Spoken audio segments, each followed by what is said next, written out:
গিয়াসউদ্দিন আত তাহেরি স্বঘোষিত মুফতি, তিনি গিয়েছেন সিলেট সাইবার ট্রাইব্যুনালে শায়েখ আহমদুল্লাহ সাহেবের ব্যাপারে আইনানুগ কোনো ব্যবস্থা নিতে চান, এরকম একটা চিন্তাধারায়। এই বিষয়ে পরে কথা বলছি, তার আগে একটা কথা বলি যে গিয়াসউদ্দিন তাহেরি প্রায় সময় বলে থাকেন যে বাংলাদেশের মধ্যে তিনি অনেক বড় কিছু, গর্ব করে বলেন তিনি জনপ্রিয়তা বেশি। তিনি শুনেন, জনপ্রিয়তা অনেকের থাকে, যেমন আপনারা চিড়িয়াখানায় গিয়েছেন কিনা, যারা গিয়েছেন তারা জানেন আমরা চিড়িয়াখানায় কেন যাই, পশু পাখি দেখার জন্য যাই, কিন্তু আমাদের উদ্দেশ্য থাকে পশু পাখি দেখবো। এর মধ্যে থেকে বিশেষ একটা পশুর প্রতি আমাদের আকর্ষণ থাকে, সেটা হচ্ছে বানর।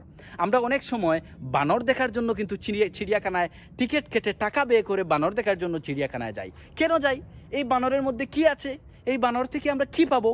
শুধু একটা জিনিস পাবো, বিনোদন পাবো, এবং বানর কিছু লাফালাফি করবে, সেই লাফালাফিগুলো দেখবো। গিয়াসউদ্দিন তাহেরি সাহেব, আপনার মাহফিলে 10-15 হাজার মানুষ হয়ে যায়, আপনার কাছ থেকে কিছু বিনোদন পাবে। এই বানরকে দেখার জন্য যেভাবে মানুষ চিড়িয়াখানায় যায়, গিয়াসউদ্দিন তাহেরিকে দেখার জন্য মাঝে মাঝে গিয়াসউদ্দিন তাহেরির স্বঘোষিত মাহফিলগুলোতে যায়। এটা হতে স্বাভাবিক হতে পারে। আর আরেকটা বিষয় হলেও, জনপ্রিয়তা যদি আপনি বলেন, দেখেন সিদ্দিক চুর, আপনি কি মনে করেন তাহেরি সাহেব সিদ্দিক চুর একজন একটা অনুষ্ঠানের সভাপতি হওয়ার যোগ্যতা রাখে? কিন্তু বাংলাদেশের মানুষ কতটুকু হুজুগি হলে একজন সিদ্দিক চুর তাকে একটা অনুষ্ঠানের সভাপতি বানায় ফেলে, একটা অনুষ্ঠানে ইনভাইট করে। তো সিদ্দিক চুরও কিন্তু জনপ্রিয়তা একজন ব্যক্তি। তারপরে ধরেন হিরো আলম। হিরো আলমকে আমরা দুইভাবে বিবেচনা করি।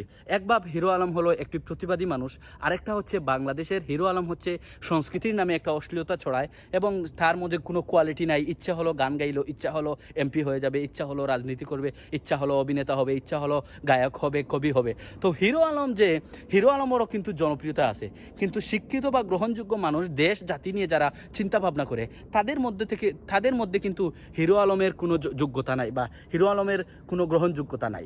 তারপরে ধরুন আমরা জায়েদ খান। বাংলাদেশে আপনারা দেখবেন জায়েদ খান কোন অ্যাঙ্গেল দিয়ে হিরো হওয়ার যোগ্যতা রাখে, কিন্তু আমাদের দেশের কিছু মানুষ জায়েদ খানকেও ফলো করে বা জায়েদ খানকেও হিরো মনে করে। তো আমরা এটা মানতে হবে যে আমাদের দেশের মানুষ হুজুগি, আমরা কোয়ালিটিফুল জিনিসকে গ্রহণ করি না, কোয়ালিটিফুল মানুষকে, শিক্ষিত মানুষকে, ভালো কোনো কিছুকে আমরা তেমন একটা অ্যাকসেপ্ট করি না, আমরা হুজুগের তালে মানে চলাফেরা করি। এটা আমাদের বাংলাদেশের একটা রক্তের টান, এটা মূল জড়। তো বাংলাদেশের মানুষের এই অভ্যাস থাকার কারণে আপনাদের মতো কিছু বাউলরা বক্তা হয়ে গেছে, এটা কিছু করার নেই।